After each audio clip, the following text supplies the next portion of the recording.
Yo, good thing to go with you, bro.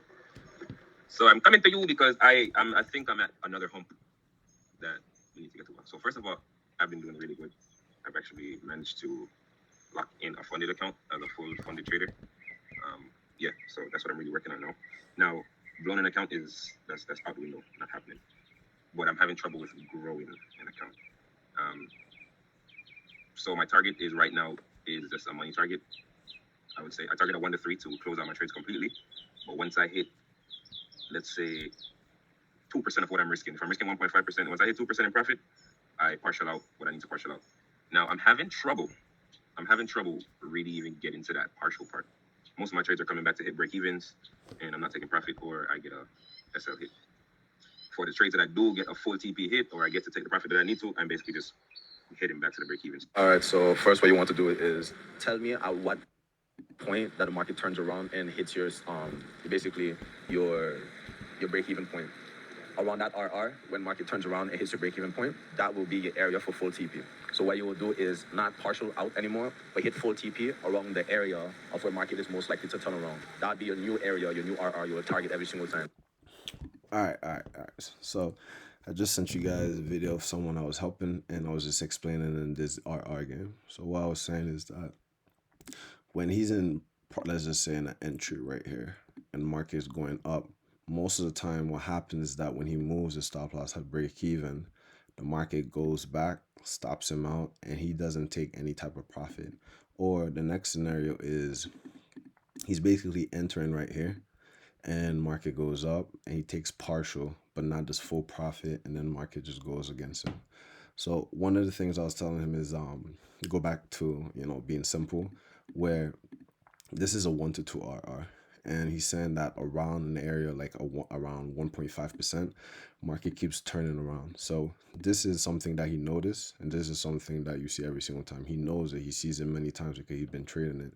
This is why it's is really important to take pictures so you understand what kind of scenario happens so you could optimize the system. So basically he's not going to change anything on his entry.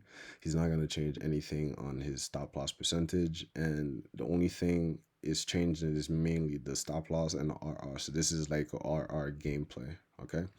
So basically when you see markets turning around at a certain area, why are you aiming to the moon? You see that market keeps on turning around and it doesn't go to the moon like you're saying it would. So why not take the profit that you know you can hit every single time? That's basically the logic that I see every single time. It makes sense, right?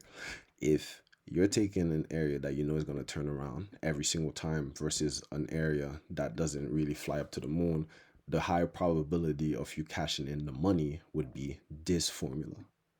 It's just common logic that if you sit down and you analyze and you think, all you're doing right now is not actually changing your edge, but what you're doing, you're just changing how you manage yourself. You manage the trade. This is basically like I don't even know how to call it. Just I don't know if there's a name for that, but you just basically play with your RR.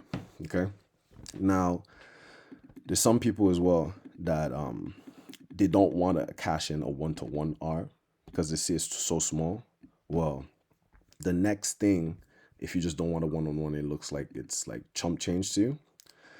The thing what you could do is this, all right? So let's just say I'm aiming for a 60 pip RR, 60 pip, and this is a 1 to 2. As you can see right here, the ratio is 2.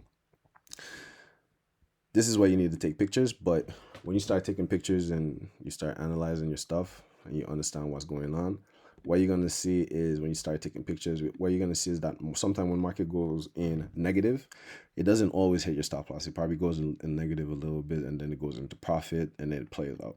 If you took a picture of this, like every trade that plays before and after, you're going to see a common pattern where market probably doesn't dip all the way and stop you out. It just plays around in the negative a little bit, and then it goes its way. The solution to that, what I would say, is if you see that, you're going to try to calculate this one pair that you trade every single time and see how many pips it actually dips against you. And when you see like a little threshold, what you could do is actually change your RR, because you know it's not going to hit your RR, and diminish your RR just like a little bit. Let's just say it was 30, and we want to do it to 15. Boom. Okay. What you've just done is you doubled your same area that you TP'd by, it was 2, now it's like 4 RR. Just because you play with a little risk reward. Now, if you understand this, even if you play with your risk reward, that doesn't mean your percentage change. If you know how to calculate your percentage loss per trade or money loss per trade, the lot size should account for what stop loss you're gonna put. So what you're doing initially is extending your RR even more without even extending the RR itself. So, but that's only when you have data. Like you can't do that just off the whim. You got to know like the pattern that you're trading doesn't really go against you that much and flies up. That's when you start optimizing your stop loss. But this is why I tell everybody in the beginning, like you guys needs to stay with the same RR until you get consistency exactly executing the trade. But then after that, you could just play with this management part, risk management part. So start off with the basic, and then you could do a little bit more advanced. All right. So this is Kimosabi. Kimosabi out.